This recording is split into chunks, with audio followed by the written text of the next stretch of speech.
Parkinson बीमारी जो आजकल इसके केसेस काफ़ी ज़्यादा देखने को मिल रहे हैं, और अगर आप बोलचाल की भाषा में कहें तो मैं ये कहूँगा कि पार्किंसन की बीमारी का मतलब कह सकते हैं कि धीमा पड़ना। मतलब आपकी गति धीमी पड़ जाती है, आपकी चाल धीमी पड़ जाती है, आपका रोज़मर्रा की ज़िंदगी में जो आप काम करते हैं वो धीमा पड़ जाता है। जैसे कि आप पहले झटपट खा लिया करते थे, झटपट स्नान कर लिया करते थे, कपड़े पहन लिया करते थे, लेकिन अब उसी चीज़ों में आपको बहुत ज़्यादा समय लग रहा है। फिर चलने में इम्बैलेंस का होना, आप सीधा नहीं चल पाते, आप तिरछा हो जाते हैं, आप एक साइड इधर उधर चले जाते हैं। और तीसरा जो कॉमन देखा जाता है वो हाथ पैर का कांपना। तो ये बेसिक है। इसके साथ साथ पार्किंसन में और भी बहुत सारी तरह के कंप्लेंट्स आते हैं, जैसे आपके रात की नींद का डिस्टर्ब हो जाना, आपके सांस में आप सूंघने की क्षमता होती है उसमें भी कभी कभार चेंज होता है, आपका पेशाब पे नियंत्रण नहीं रह पाता है। और साथ साथ ये भी देखा जाता है कि कई एक पार्किंसन के पेशेंट्स में सारा कुछ हल्का फुल्का भूलने की बीमारी भी आती है।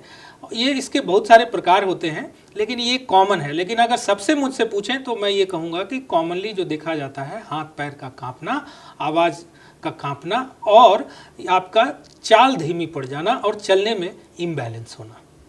ये समस्या किन तरह के लोगों को ज़्यादा हो सकती है? अमूमन ये 60 साल से ऊपर के लोगों में देखा जाता है, लेकिन अभी कुछ सालों में ये भी देखा गया है कि ये अर्ली भी होने लगे हैं, जिसे कि हम कहते हैं यंग ऑनसेट पार्किंसनिज्म। जैसे 45 साल से पहले अगर एज में होता है तो इसे कहते हैं यंग ऑनसेट पार्किंसन, और अगर ये 20 साल की उम्र तक के लोगों को होता है तो उसे बोलते हैं जुवेनाइल पार्किंसनिज्म। तो फिर इसके बचाव क्या है? किस तरीके से डॉक्टर के पास डायग्नोज किया जाता है, या फिर इसका इलाज के बाद ये पूरी तरह से खत्म हो सकता है? यस, देखिए पार्किंसन जो है एक ये न्यूरो डिजनरेटिव डिजीज है। जैसे उम्र के साथ, समय के साथ या कुछ और कारणों से आपके ब्रेन सेल्स जो हैं वो डिजनरेट करते हैं, आपके न्यूरॉन्स जो हैं, सिनेप्स हैं, वो डिजनरेट करते हैं। तो नतीजा ये होता है कि आपके और साथ साथ में आपके ब्रेन में न्यूरोट्रांसमीटर्स, जिसे न्यूरोकेमिकल मैसेंजर भी कहते हैं, और खास करके पार्किंसन में जिसमें डोपामिन की कमी हो जाती है, जिसकी वजह से आपका ब्रेन से बॉडी का कोऑर्डिनेशन चला जाता है, ब्रेन बॉडी के साथ कोऑर्डिनेट नहीं कर पाता है, जिसकी वजह से आप इम्बैलेंस हो जाते हैं, आप पैर में आपके कंपन आ जाती है, आप अपना काम सही तरीके से नहीं कर पाते हैं। तो जनरली ये देखा जाता है, और इसका जो डायग्नोसिस है वो बेसिकली इनिशियल स्टेज में क्लिनिकली वही सबसे इम्पॉर्टेंट पॉइंट होता है कि जितना अर्ली आप इसे पहचान लें, उतना अर्ली आप इसका ट्रीटमेंट शुरू कर लें, तो उसके अच्छे रिजल्ट आप एक्सपेक्ट कर सकते हैं। तो अर्ली स्टेज में डायग्नोसिस बहुत ही इम्पॉर्टेंट हो जाता है। फिर इलाज क्या है इसके, अगर किसी को पार्किंसन हुआ है तो? इलाज के लिए कुछ सारी दवाइयाँ दी जाती है। इलाज में अगर हम कहें तो डायग्नोसिस के लिए ब्रेन स्कैन करते हैं, जिसे कि डोपामिन स्कैन बोलते हैं, जो हर जगह अवेलेबल नहीं होते हैं, इसलिए आमूमन देखा जाता है ज़्यादातर जगहों पे इसकी जो डायग्नोसिस होती है वो आपका क्लिनिकल होता है। क्लिनिकली देख के हम ये परसेप्ट करते हैं कि ये पार्किंसन हो सकता है, और उसके लिए हम उनको दवाइयाँ देते हैं। दवाइयाँ, जैसा कि मैंने कहा कि पार्किंसन में डोपामिन की कमी ब्रेन में होती है, और डोपामिन की कमी उसी को हम लोग टैबलेट के फॉर्म में, लीवोडोपा टैबलेट के फॉर्म में हम देते हैं।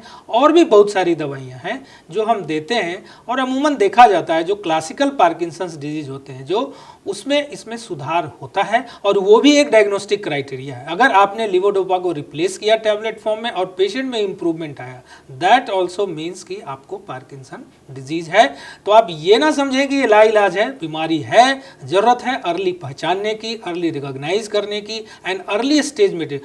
क्यों मैं बार बार अर्ली स्टेज पे स्ट्रेस कर रहा हूँ, इसके लिए एक बहुत ही अच्छा है लॉक एंड की थ्योरी। आपने देखा होगा जब आपका ताला चाबी नया होता है तो आप चाबी डालते ही ताला खुल जाता है घुमाने से, लेकिन जैसे जैसे ताला पुराना पड़ता है या चाबी पुराना या उसमें कुछ जंग लग जाते हैं, नतीजा ये होता है कि चाबी आपकी घूमती नहीं है, ताला आपका खुलता नहीं है। सेम चीज़ ब्रेन में सिनेप्स लेवल पे होता है। इनिशियल में अगर ये डायग्नोज हो जाता है, हम दवा देते हैं, वो दवा वो सिनेप्स ब्रेन में न्यूरॉन रिसेप्टर पे जाके काम कर पाता है।